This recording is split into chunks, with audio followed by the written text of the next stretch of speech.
Story of love. কণ্ঠ আমাদের, অনুভূতি আপনাদের। হারিয়ে যাই ভালোবাসার গভীরে। I want this girl at any cost. সামনের চেয়ারে বসে থাকা বলিষ্ঠ পুরুষটির কথায় সামনের ভদ্রলোক কিছুটা ঘাবড়ালো। কিন্তু বাবা, মেয়েটা এখনো অনেক ছোট, এভাবে হয় না বাবা। আমরা গরিব হতে পারি, কিন্তু আমাদেরও তো একটা মান সম্মান আছে। ভদ্রলোকের কথায় সামনের ব্যক্তিটি ক্রূর হাসলো। এরপর পাশের অ্যাসিস্ট্যান্টকে কিছু একটা ইশারা করলো। সাথে সাথেই 2 ব্রিফকেস ভর্তি টাকাগুলো সামনে মেলে রাখলো। এতেই যেন সামনের ভদ্রলোকটির চোখগুলো মুহূর্তেই চিকচিক করে উঠল। এত এত টাকা, মনে হয় সে কখনো বাপের জন্মেও দেখেছে কিনা সন্দেহ। তবুও নিজের মনে একটা সংকোচ নিয়ে রয়ে গেল। নিজের আপন মেয়ে না হলেও ভাইয়ের আমানত সে, কিন্তু তবুও নিজের লাভটা সে সাইডে রেখে সামনের ব্যক্তিটির দিকে কিছু একটা বিষয়ে আলাপচারিতা করল। আলাপচারিতার মাধ্যমেই ভদ্রলোকটি কিছুটা স্বস্তির নিঃশ্বাস ছাড়ল। এরপর বরাদ্দকৃত রুমে প্রবেশ করলে মেয়েটি আওয়াজের চিৎকার ভেসে আসলো। কেউ সর্বকৃতভাবে চেষ্টা করছে ঘর থেকে বের না হওয়ার, কিন্তু তার কথা সেখানে উপস্থিত ব্যক্তিগুলোর মনে আঘাত হানতে পারল না। তাই চুলের মুঠি ধরে বের করে সামনের ব্যক্তিটির পায়ের কাছে ফেলল। সোফার কোণেই মাথা লেগে গিয়ে কপালটা সাথে সাথেই কিছুটা ফেটে গেল। মেয়েটি তৎক্ষণাৎ ফুপিয়ে কাঁদতে লাগলো। সোফায় বসে থাকা ব্যক্তিটির হাতের মধ্যমা আঙ্গুলের রিংটি সযত্নে ঘোরাতে লাগলো, যেন মেয়েটির কান্না তাকে তেমন একটা প্রভাবিত করতেই পারল না। উফ, অতিরিক্ত সাউন্ড কিন্তু ভালো না। মিস্টার হারুন, আপনার ভাস্তিকে চুপ করতে বলুন, নইলে পরের তাণ্ডব কিন্তু ভয়ানক হবে। গম্ভীর আওয়াজের কথাতেই যেন মিস্টার হারুন ভয় পেল। এই লোকটি যে এমন কথার মাঝেই কাজ করে দেখায় সেটা কিছুক্ষণ আগেই টের পেয়েছে। স্ত্রীকে কিছু একটা ইশারা করতেই কান্নারত মেয়েটির দিকে গেল। এরপর উঠিয়ে ঠিকঠাক করে মাথায় কাপড় দিয়ে তৈরি করে দিল। শোন, তোর যতটুকু পড়াশোনা করানোর ক্ষমতা আমাদের ছিল, ততটুকু পড়ানো কিন্তু আমরা তোকে পড়িয়েছি। এখন তোর বোঝা আর আমরা টানতে পারবো না। তাই স্যার যা যা বলবে তুই তার কথা মতোই কাজ করবি, তাহলেই এই দুনিয়ায় বাঁচতে পারবি। নাইলে তুই যদি তার কথার খেলাফ হোস, তাহলে কিন্তু স্যার আমাদের সবাইকে মেরে ফেলবে বলেছে। এখন তাড়াতাড়ি উনার কথা মতো এই পেপারগুলোতে সাইন কর। আজ থেকে তুই উনার কেনা দাসী। স্যার নিতান্তই দয়ালু মানুষ, তাই তোর মতো মেয়ে সে 2 কোটি টাকা দিয়ে কিনতে এসেছে, তাও আবার দাসী হিসেবে। কপাল ভালো বলতে হবে তোর, নাইলে তোর জায়গা তো নর্দমাই হতো। বড়লোক বাড়িতে এসির নিচে কাজ করে দিন কাটাবি। কত দুর্দান্ত ভাগ্য তোর। এখন তেড়িবেড়ি না করে তাড়াতাড়ি সাইন করে বিদায় হতো। উটকো ঝামেলা আর টানতে পারবো না। এতক্ষণ ধরে ষোড়শী কন্যা চুপচাপ তার চাচির কথা শুনেছে।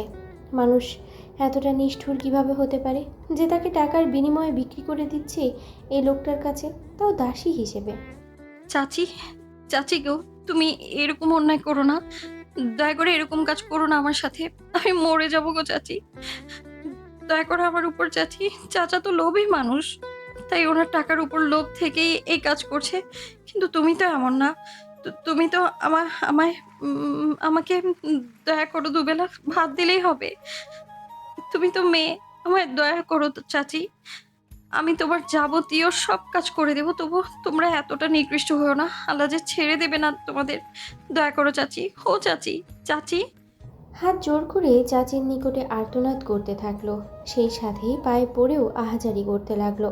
উপস্থিত সকলেই তার আহাজারি শুনেও তার নিকটে এগিয়ে আসলো না। আজ এতিম বলে তাকে নিয়ে এইরকম ঘৃণা কাজ করতে চাইছে সবাই। সে যে মরেই যাবে। মুখপুরি, তুই আমারে লোভী বললি? হারামজাদি, এতদিন লালন পালন করলাম আমি, আর এখন তোর কাছে আমি লোভী হয়ে গেলাম? কথাটা শেষ করেই তৎক্ষণাৎ কয়েকটা থাপ্পড় পড়ল। থাপ্পড়ের প্রভাবে মেয়েটি তৎক্ষণাৎ ছিটকে পড়ল সোফায় বসা লোকটির বুকে। ঠোঁট কেটে তৎক্ষণাৎ রক্ত ঝরতে লাগলো। মেয়েটি গোঙাতে লাগলো, কিন্তু তবুও হুঁশেই ছিল। তোরে এতগুলা বছর ধরে খাওয়াইলাম পড়াইলাম, আর তুই তোর চাচাকে এইভাবে প্রতিদান দিলি? তোর মরা বাপ মায়ের কসম দিলাম, তাড়াতাড়ি ভালোই ভালোই সাইন করে এখান থেকে বিদায় হ, না হলে তোর পরিস্থিতি আরো ভয়ানক থেকে ভয়ঙ্কর করব। চাচির এক একটা কথায় কোনো রকমের প্রতিক্রিয়া করতে পারল না। মাথাটা কেমন ভো ভো করছে। সে যে কারোর বক্ষে আটকে আছে সেই হুঁশ তার আপাতত নেই। তার চাচি জোর করে হাতে কলম ঢুকিয়ে দিল। এরপর কোনো কাগজের উপরে হাত রেখে জোর করলো কিছুক্ষণ। মেয়েটিও নিজের শরীরের শক্তি কুলাতে পারল না। পরপর 3টি কাগজে সাইন করেই শরীরের অবশিষ্ট শক্তি বিলীন হলো, ঢলে পড়ল সেই ব্যক্তিটির কোলে। কাগজগুলো সাইন হওয়া মাত্রই ব্যক্তিটির মুখে গম্ভীরতাটুকু বিলীন হয়ে নিজের কিছু একটা প্রাপ্তির হাসি হাসলো। এরপর কাগজগুলো নিজের অ্যাসিস্ট্যান্টকে ইশারা করলো, তৎক্ষণাৎ তা জড়ো করে নিয়ে নীল ফাইলে ভরে ফেলল। বলিষ্ঠ দেহের পুরুষটি মেয়েটিকে কোলে তুলে ফেলল চোখের পলকে। কোলে ওঠানোতে বুঝলো মেয়েটির শরীরের ওজন। এতক্ষণ মেয়েটির শরীরে ঢিলে 3 পিস ছিল বিধায় বোঝা যায়নি মেয়েটির গঠন। তবে কোলে তুলে বুঝলো মেয়েটির শরীরে হাড্ডি ছাড়া মাংস খুব কমই পাওয়া যাবে। ভারী নিঃশ্বাস ফেলল সে। আশা করি আমার কথার খেলাফ হবেন না। মেয়েটির সাথে আর কখনো কোনো রকম সম্পর্ক আপনারা দাবি করতে পারবেন না, আর না কখনো তাকে চোখের পলকও দেখার সুযোগ পাবেন। না স্যার, আমাদের ওরে নিয়ে আর কাজ নেই। আপনি যা ইচ্ছে তাই করুন। তাকে নিয়ে আমাদের লাভ আমরা পেয়ে গেছি। কথাটা বলে এই টাকাগুলো গুনতে লাগলো দুজনে মিলে। এইরূপ কাণ্ডে পুরুষটি রহস্যময় চাহনি দিয়ে বেরিয়ে গেল পুরনো দোতলা ঘর থেকে। তার সাথে আসা সকল গার্ডরাও বেরিয়ে গেল একে একে। ড্রাইভার দরজা খুলতেই বলিষ্ঠবান পুরুষটি ষোড়শী কন্যাকে কোলে নিয়ে তৎক্ষণাৎ বসে গেল। এরপর গাড়ির দরজা বন্ধ করে ড্রাইভার নিজের সিটে বসল। চলতে লাগলো নিজের গন্তব্যে। তার পিছু পিছু আরও 3টি গাড়িও চলতে শুরু করলো। কিছুক্ষণ পর হারিয়ে গেল সেই গাড়িগুলো ধোঁয়াশার মতোই। সেই সাথেই হারিয়ে গেল ষোড়শী কন্যার অনিশ্চিত এক জীবন। বেডে শুয়ে আছে ষোড়শী কন্যা। সারা রাত জ্ঞান ছিল না, সাথে গায়ে তীব্র জ্বরে নেতিয়ে গেছে একদম। মুখের আদলে এখনো লেগে আছে থাপ্পড়ের চিহ্ন। শুকনো পাটকাঠির মতো শরীরটা যেন মুহূর্তেই ভেঙে যাবে এরূপ সম্বোধনী আগমন হয়েছে। রাতেই ডক্টর আনা হয়েছিল, প্রয়োজনীয় ওষুধ আর ইঞ্জেকশন দিয়ে গেছে, সাথে বলে গেল নানান উপদেশ। এসব ভেবেই সামনের বৃদ্ধ মহিলাটি দীর্ঘশ্বাস ফেলল। অনেক কাঠখড় পুড়িয়ে এত বছর পর এই রত্নটিকে নিজের কাছে পেয়েছে, আর কখনোই যেতে দেবে না এই ছোট্ট বাচ্চাটাকে। দরকার হলে নিজের সিন্ধুকে ভরে রাখবে।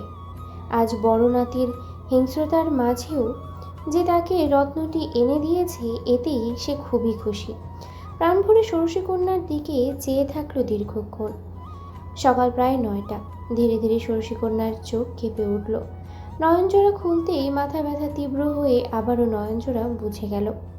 খানিক বাদে আবারও নয়নজোড়া মেলে তাকালো। উপরে সাদা বেষ্টিত ছাদ দেখে আশেপাশে তাকালো। অভিজাত্যে ঘেরা একটি কক্ষে এসে রয়েছে। অবাক নয়নে সব কিছুই অবলোচন করল। হঠাৎ করেই সামনে একজন বৃদ্ধাকে দেখে ঘাবড়ে গেল। তাড়াতাড়ি শোয়া থেকে উঠেই খানিকটা পিছিয়ে গেল।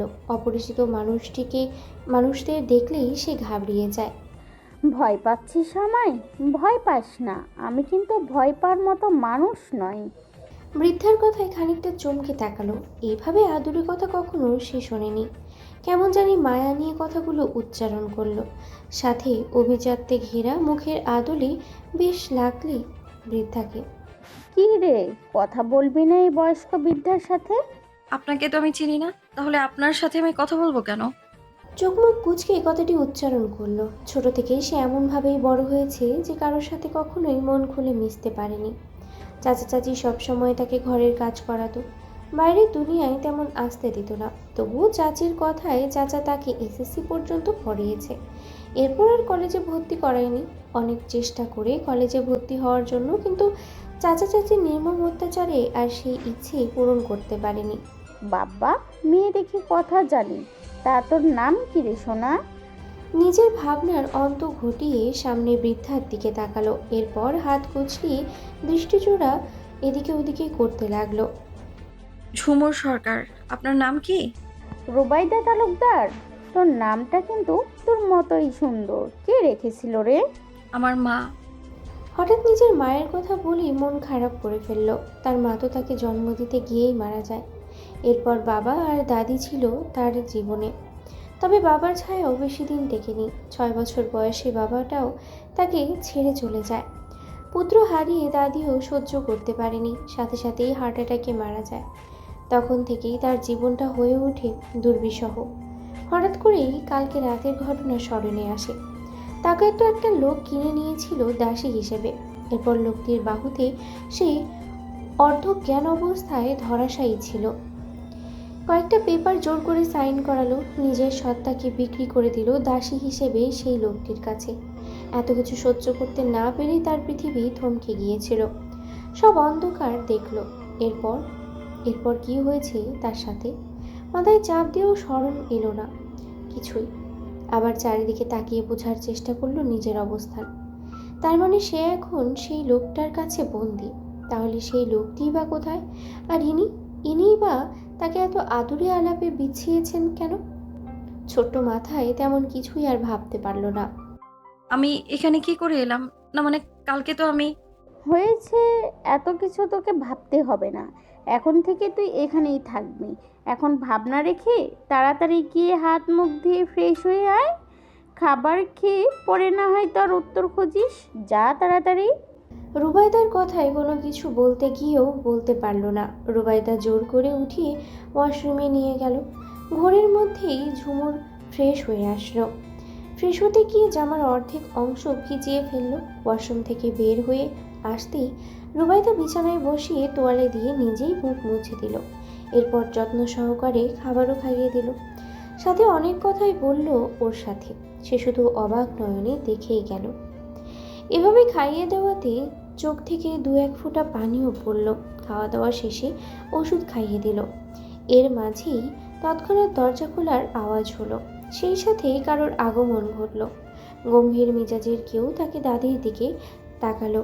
এরপর দৃষ্টি সরিয়ে নিঝুমের দিকে দৃষ্টি দিলে ভ্রু কুঁচকে কিছুক্ষণ তাকিয়ে থাকলো।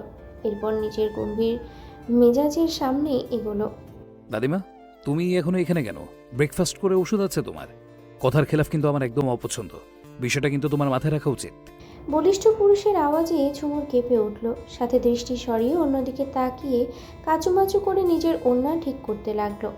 এভাবে একজন পুরুষের সামনে থাকতে সে অভ্যস্ত নয়, কিন্তু মুখ ফুটে কিছু বলতেও পারছে না।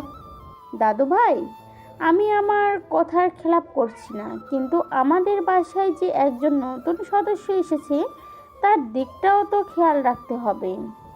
দাদির কথায় ভীষণ বিরক্ত বোধ করলো। পকেটে বাম হাত ঢুকিয়ে অ্যাটিটিউডের সাথে ঝুমুরের দিকে দৃষ্টি রেখেই, যার কথা বলছো সে এমন কেউ নয় যে তোমাকে নিজে তার এইভাবে খাতির যত্ন করতে হবে। তার জন্য সার্ভেন্ট আছে। আমি এমনি এমনি এত টাকা খরচ করে এতগুলো সার্ভেন্ট রাখিনি। এখন সোজা নিচে গিয়ে 5 মিনিটের মধ্যে ব্রেকফাস্ট করবে, এরপরে মেডিসিন নেবে। সময় কিন্তু কম। গম্ভীর আওয়াজে রুবাইদা আর কিছু বলার সাহস পেল না। এমনিতেই নাতিটা রকচটা, সাথে সবসময় সবাইকেই আদেশ করে চলে। কথার খেলাপ হলেই তাণ্ডব করা শুরু করে। আপাতত তার কথা মতোই তাড়াতাড়ি রুম থেকে বের হলো। তবে বের হওয়ার আগে ঝুমুরকে সাথে নিতে চাইলে, তুমি নিচে যাও, আমার এই মেয়েটার সাথে কিছু কথা আছে। আশা করি কোনো এক্সট্রা প্রশ্ন করবে না এখন। মুখ গোমরা করে রুবাইদা বেরিয়ে গেল। এদিকে রুবাইদাকে বেরিয়ে যেতে দেখে ঝুমুরের শরীরের কম্পন বেড়ে গেল। রুমে শুধু সে আর এই লোক। ভয়ে গলা শুকিয়ে আসছে। এই কম্পন সামনের ব্যক্তিটিও দেখল। তবে সেসব পাত্তা না দিয়ে ঝুমুরের একদম নিকটে গিয়ে শরীরে স্পর্শ না করে 2 পাশে হাত রেখে বন্ধনীতে আটকে ফেলল। হঠাৎই এমন হওয়ায় ঝুমুর ভয়ে কেঁদে দিল। এভাবে কোনো পুরুষ কাছে আসতেই প্রচণ্ড ভয় পাচ্ছে সে, কিন্তু মুখ ফেটে কিছুই বলতে পারছে না। নিজের শরীরের কম্পন দ্রুত হতে লাগলো। এসব অভ্যেস করে নাও লিটল গার্ল। এরূপ কাছে আসা, তোমার গভীর নিঃশ্বাসের কারণ হওয়া কিন্তু আমিই হব এখন থেকে। ছোট বলে ছাড় পাবে না কখনোই আমার থেকে, কেননা তুমি আমার কেনা 2 কোটি টাকার দাসী। এই প্রহর তালুকদারের কেনা দাসী লিটল গার্ল। প্রহরের কথায় রাত্রি কেঁপে কেঁপে উঠছে। সাথে নিজেকেই সেই লোক থেকে নিজেকে দূরে সরাতে চাইছে, কিন্তু বেডের পেছনে অবশিষ্ট কোনো জায়গা নেই। তাই তার ছোট ছোট 2 হাত দিয়ে প্রহরের বুকে ধাক্কা দিতে চাইলে প্রহর সাথে সাথেই সরে গেল। Don't touch me. If you touch my body, then I will give my full body energy in your little body. So, don't do. প্রহরের এইসব কথা রাত্রির বোধগম্য হলো না। তবে প্রহর সরে যাওয়ায় রাত্রি চেপে রাখা নিঃশ্বাসটা ফেলল। প্রহর রাত্রির দিকে তীক্ষ্ণ চাহনি নিক্ষেপ করেই পাশে রাখা সোফায় এক পা অন্য পায়ের উপরে রেখে রাজকীয় ভঙ্গিতে বসল। এরপর ডান হাতে থাকা রিং ঘোরাতে ঘোরাতেই রাত্রির উদ্দেশ্যে, কিছুক্ষণ আগে যে তোমার কাছে ছিল সে হলো এবারের কর্তি, যিনি হলেন আমার দাদিমা। আর তোমার সেই হিসেবে বড় মালকিন।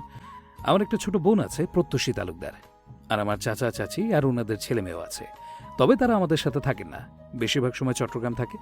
তো আপাতত তোমার কাজ হলো আমার দাদিমাকে দেখে রাখা, ওনার শখ আহ্লাদগুলো পূরণ করা। উনি তোমাকে যেভাবে যেভাবে কাজ করতে বলবে তুমি ঠিক সেইভাবেই উনার কাজ করবে। তোমাকে পড়াশোনা করানো হবে, তবে কোনো কলেজে গিয়ে ক্লাস করার সুযোগ তুমি পাবে না। প্রয়োজনে অনলাইনে ক্লাস করবে, আর টিচারও রাখা হবে। তবে পরীক্ষার সময় তুমি পরীক্ষা দিয়ে আসবে।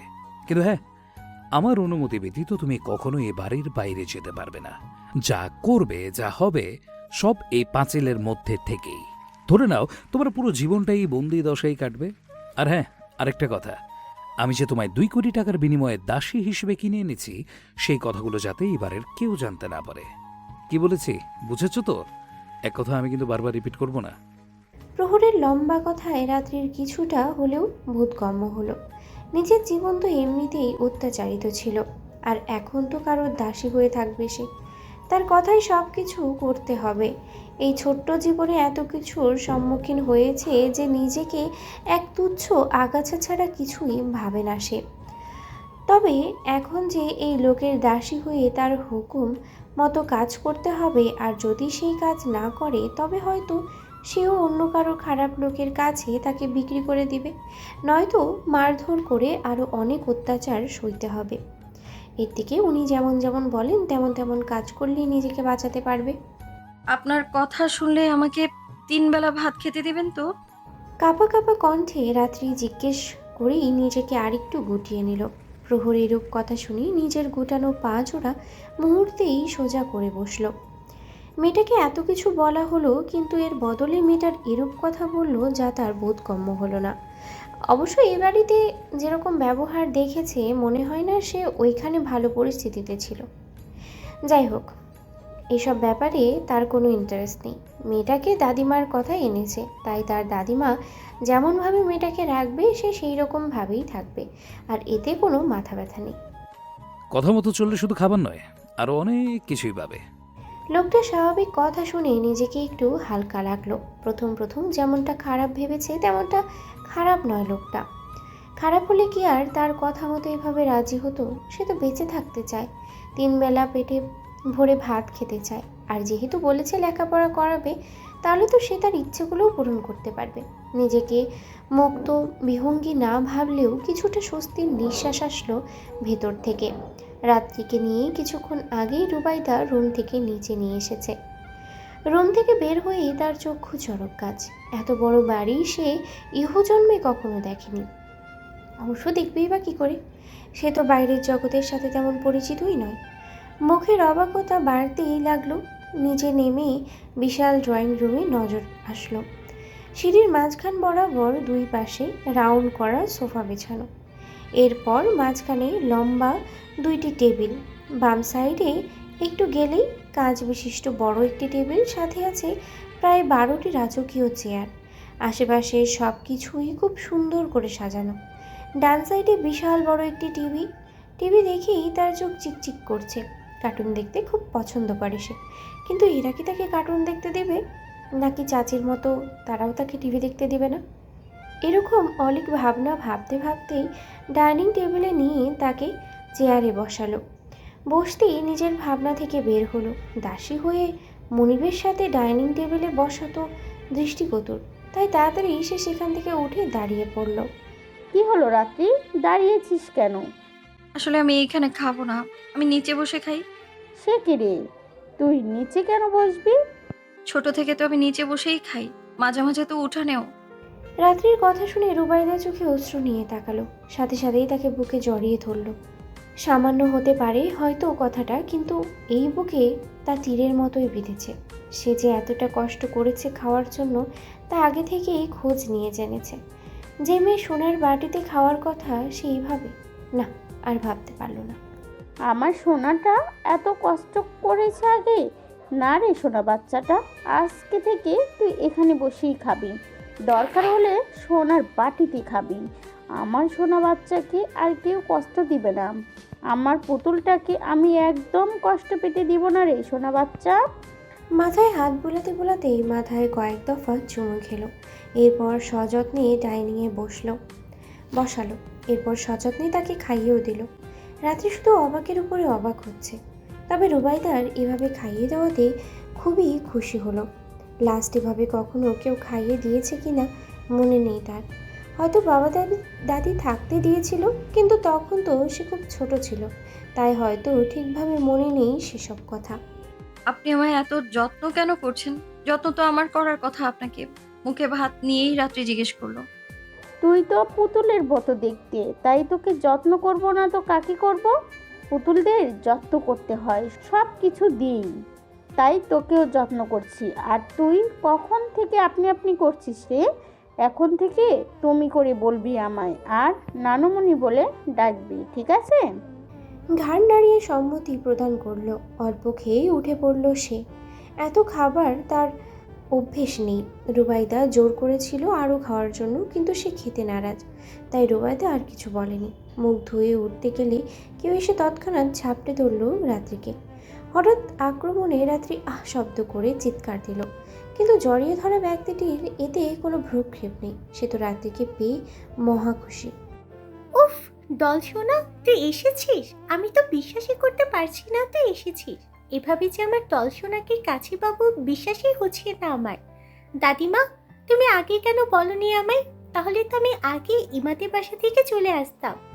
রাত্রিকে জড়িয়ে ধরে মেয়েটি কথাটা বলেই রাত্রিকে ছাড়লো, কিন্তু হাত দুটো ছাড়লো না। সেগুলো ধরে উচ্ছ্বাসিতভাবে কতক্ষণ মায়াভরা দৃষ্টিতে তাকিয়ে থাকলো। ছবিতে দেখেছে ওকে, কিন্তু ছবি থেকে বাস্তবে যেন জীবন্ত একটি পুতুল। গোলগাল চেহারার সাথে গালের মাংস পেশিগুলো ভাসা ভাসা, চেরি ব্লসমের মতো ঠোঁট। শরীর শুকনো, তবে তা যেন নিজের সৌন্দর্য কমাতে পারেনি। এখন এই ডল তাদের কাছেই এসেছে।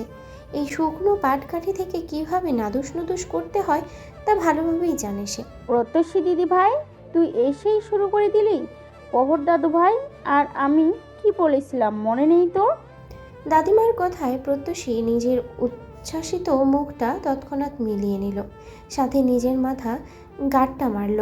কি করতে যাচ্ছিল সে? নিজের আনন্দের রেশে সব কিছুই তো এখন খোলাসা করে ফেলত। তখন তো তার দাভায় তাকে আচ্ছা মতো শাস্তি দিত। সাথে সাথে রাত্রির এখানে থাকাটা দুর্বিষহ হয়ে যেত। এখন এই পরিস্থিতিতে কি করবে সে? নিজের উচ্ছ্বাসিত গড়নে অনেক কিছুই তো বলে দিল। ঢোক গিলেই দাদিমার দিকে তাকালো। দাদিমার চোখ রাঙানিতেই সে মেকি হাসি দিল। এরপর রাত্রির দিকে তাকালে দেখলো সেও তার দিকে হাঁ হয়ে তাকিয়ে আছে, পলক পর্যন্ত ফেলছে না। ডল সোনা, মুখটা বন্ধ কর, না হলে কিন্তু জামস ঢুকে যাবে মুখে। প্রত্যুষীর সাথে সাথে রাত্রির মুখ বন্ধ করে দিল। এরূপ কাজে রাত্রি হালকা লজ্জাও পেল, তবে নিজেকে সামলিয়ে দাদিমার হাত ধরে নিজেকে দাদিমার দিকে ধাবিত করার চেষ্টা চালালো। তুই কি আমাকে ভয় পাচ্ছিস ডল সোনা? সরি রে, তোকে এভাবে চাপড়ে ধরায়, কিছু মনে করিস না। আসলে তুই তো একদম পুতুলের মতো দেখতে, তাই খুশিতে কিভাবে যে কি করে ফেললাম নিজেই বুঝতে পারিনি। ঠোঁট উল্টিয়ে প্রত্যাশী নিজের ভুলগুলো শুধরানোর চেষ্টা করলো। রুবাইদা বুঝলো রাত্রির নিজেকে এভাবে আড়াল করাটা, তাই তার বাহু চেপে এক পাশে ধরলো। রাত্রি দিদি ভাই, ভয় কেন পাচ্ছিস তুই? আর এই যে মেয়েটাকে দেখছিস, ও কিন্তু প্রহরের বোন হয়, আর আমার আদরের নাতনি প্রত্যসী তালুকদার। অবশ্য আজ থেকে তুইও আমার নাতনি, সেই হিসেবে প্রত্যসী তোর আপু হবে। তোর থেকে কিন্তু 2 বছরের বড় সে। একটু চঞ্চল স্বভাবে, তোকেও দেখে হয়তো তার ভালো লেগেছে, তাই এভাবে রিয়্যাক্ট করে ফেলেছে। তুই ভয় পাস না, ঠিক আছে সোনা? রুবাইদার কথায় রাত্রি কিছুটা স্বস্তি পেল, কিন্তু তবুও নিজের স্বভাবের বাইরে যেতে পারল না। কি হচ্ছে এখানে? আর প্রত্যুষী, তুই কার সাথে এসেছিস? হঠাৎ করে প্রহরের কথায় সবাই সিঁড়ির দিকে তাকালো। প্রহর লাঞ্চ করতে নিচে নামছে। আধা ঘন্টা আগেই সে তালুকদার ভিলায় এসেছে। লাঞ্চটা সে বাড়ি থেকেই করে যায়, দাদিমার আদেশে। যখন সময় হয় না তখন দাদিমা নিজে গিয়ে লাঞ্চ বক্স দিয়ে আসে। মাঝে মাঝে এই কারণে দাদিমাকে বকেও, কিন্তু দাদিমা উল্টো তাকেই ধমকায়। মেয়েটিকে একটু বেশি যত্ন করছো দাদিমা, এত আদিক খেতে কিন্তু আমার পছন্দ নয়। খাওয়ার মাঝেই প্রহরের এরূপ কথা শুনে রুবাইদা বিরক্ত হলো। যত্ন করার জন্যই তো এনেছি তাকেই। আর এভাবে কেন বলছিস রাত্রি? দাদু ভাইকে নিয়ে ভুলে যাস না, সে কিন্তু তোর বিবাহিত স্ত্রী। দাদিমার মুখে তিক্ত সত্য শুনে মুহূর্তেই খাবারের প্লেট ছুঁড়ে মারল দূরে। নিজের রাগের বহিঃপ্রকাশ ঘটাতে সামনে থেকে চেয়ারে লাথি মারল। রাগে হিসিস করতে করতেই টেবিলের পাঞ্চ মেরে রাগ সম্বরণ করার চেষ্টা করলো। আই হেট দিস টপিক দাদিমা, don't call her my wife. মানি না আমি এই বিয়ে, জাস্ট তোমার কথা রাখতে আমাকে এই নামমাত্র বিয়েটা করতে হয়েছে, না হলে ওই হাঁটুর বয়সী মেয়ের কোনো যোগ্যতা নেই প্রহর তালুকদারের বউ হওয়ার। আর কখনো যদি এইসব কথা উচ্চারণ করো তাহলে কিন্তু ওই মেয়ের জায়গায় এই বাড়িতে আর হবে না, মাইন্ডেড। কথাটা শেষ করেই রক্তাক্ত হাত নিয়ে রেগে বেরিয়ে গেল। এদিকে তার দাদিমা হতভম্ব হয়ে চেয়ে আছে তার যাওয়ার দিকে। তার নাতিটা রাগী বদমেজাজি ঠিক আছে, কিন্তু নিজের বিবাহিত ওয়াইফকে নিয়ে এভাবে কথা বলবে কখনো সে ভাবেনি। হ্যাঁ, সে বলেছিল রাত্রিকে যেভাবেই হোক এখানে আনার জন্য, কিন্তু রাত্রির লোভী চাচা চাচির থেকে কোনো মতেই মেয়েটাকে আনা যাচ্ছিল না। সাথে রাত্রিকে নিয়ে আরও বড় চক্রান্ত করে তারা। সেই খবর পেয়েই তো প্রহরকে অনেক কষ্টে সেখানে পাঠায় তার দাদিমা। নিজের জীবনের হুমকিও দেয় প্রহরকে। তার একটা কথাই ছিল, যেভাবেই হোক তার রত্নকে তার কাছে এনে দিতে। সেই নিয়ে প্রহরের সাথে তুলকালাম কি কাণ্ডটাই না ঘটালো সে। শেষে না পারতে প্রহর রাত্রিকে আনতে যায় সেখান থেকে, কিন্তু বিপত্তি ঘটে আবার সেখানে। রাত্রির চাচা এমন কিছু বলে যেটা প্রহরের মাথায় আগুন জ্বালিয়ে দেয়। রাত্রিকে কোনো মতেই তার চাচা দিতে রাজি ছিল না, কারণ এর আগেই রাত্রিকে অন্য এক লোকের কাছে মোটা অঙ্কের টাকায় বিনিময়ে আগে থেকেই তার চাচা রাত্রির বিয়ে ঠিক করে। এসব নিয়েই তার চাচা প্রহরের সাথে ঝামেলা করে, কিন্তু প্রহর তো প্রহর, তার সেও এমন চাল চালে যে মিস্টার হারুন তার কথায় গলে যায় 2 কোটি টাকা পেয়ে। সাথে এও প্রস্তাব রাখে যাতে রাত্রিকে বিয়ে করে নিয়ে যায়, কারণ রাত্রি তাদের বাড়ির মেয়ে, সাথে তাদেরও একটা সম্মান আছে সমাজে। তাই তো প্রমাণস্বরূপ বিয়ের একটা রেজিস্ট্রি তার কাছে রেখে দেয়। প্রহর তাই নিজের কথা না ভেবে দাদিমার জন্য বাধা পড়ে এমন এক সম্পর্কে, যে সম্পর্ক বয়ে চলা তার জন্য একেবারেই অসম্ভব। সে কখনোই রাত্রিকে অর্ধাঙ্গিনী হিসেবে মানতে পারবে না, কারণ রাত্রি তার থেকে গুণে গুণে প্রায় 13 বছরের ছোট। এত ছোট মেয়ের সাথে তার বৈধ সম্পর্ক হয়েছে যে সে এটা মানতেই পারছে না, আর সহ্যও করতে পারছে না সেই মেয়েকে। ইচ্ছে তো করছে এখনই মেয়েটাকে ঘাড় ধাক্কা দিয়ে বের করে দিতে, কিন্তু সেটাও পারছে না একমাত্র দাদিমার জন্য। বাইরে বের হয়ে নিজের গাড়িতে বসলো সে। হাত থেকে এখনও চুয়ে চুয়ে রক্ত লালিমা পড়ছে কালো ব্লেজারে, কিন্তু সেই খেয়াল তার বিন্দু মাত্র নেই। মাথা ঝুঁকিয়ে পেছনের দিকে হেলে পড়ল কিছুটা। চোখ বন্ধ করলে কারো স্নিগ্ধ অবয়ব ভাসল। সাথে সাথেই চোখ খুলে নিজেকে শাসালো কিছুক্ষণ। এরপর নিজের ফোন বের করে কাউকে কল করে কিছু একটা বলেই রওনা দিল নিজ গন্তব্যে। কেটে গেছে প্রায় 1 মাস। এই 1 মাসে রাত্রি নিজেকে অনেকটাই সহজ করে নিয়েছে এই পরিবারে। সারাদিন রুবাইদা আর প্রত্যাশীর সাথে গল্প করতে করতেই কেটে যায়। আবার এই বাড়িতে 2 জন কেয়ারটেকার আছে, রুম্পা আর টুম্পা। তাদের সাথেও খুব ভালোই মিশে গেছে রাত্রি। চাচার ঘরে বন্দি জীবন পার করেছে বলে কারোর সাথেই তেমন মিশতে পারেনি। স্কুলেও তেমন যেতে পারতো না, শুধুমাত্র পরীক্ষা দিত সে। সেইখানে অবশ্য তার একজন প্রিয় বান্ধবী হয়েছিল লিমা। ওই সবসময় তাকে স্কুলের পড়াগুলো বলে দিত, আর গুরুত্বপূর্ণ ক্লাসের কথাও। এভাবেই তার জীবন যাচ্ছিল। নিজের চঞ্চলতা যেন কোথাও হারিয়ে গিয়েছিল সেই বন্দি দশায়।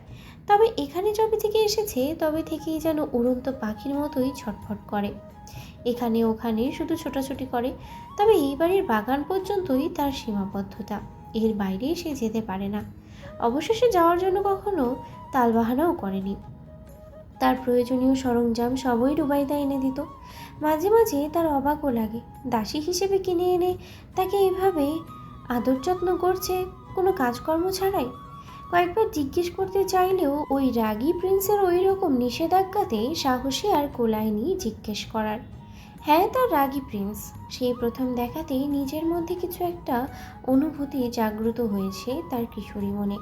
নিজের প্রথম ভালো লাগা পুরুষকে যত্ন করে নাম দিল রাগী প্রিন্স। সেই ভালো লাগা নিজের মধ্যেই রেখেছে। প্রথম ভালো লাগার অনুভূতি ঘিরেই তো তার সেই রাগী প্রিন্সকে দেখার জন্য মাঝে মাঝে পথ চেয়ে বসে থাকে। কিন্তু ওই দিনের পর আর দেখেনি লোকটিকে। কেমন যেন অদৃশ্য ছায়া মানব হয়ে গিয়েছে লোকটি। মাঝে মাঝে সাহস সঞ্চার করে রুবাইদাকে জিজ্ঞেস করতে চায়, কিন্তু মুখের আদল থেকে সেই কথা বের হলো তো।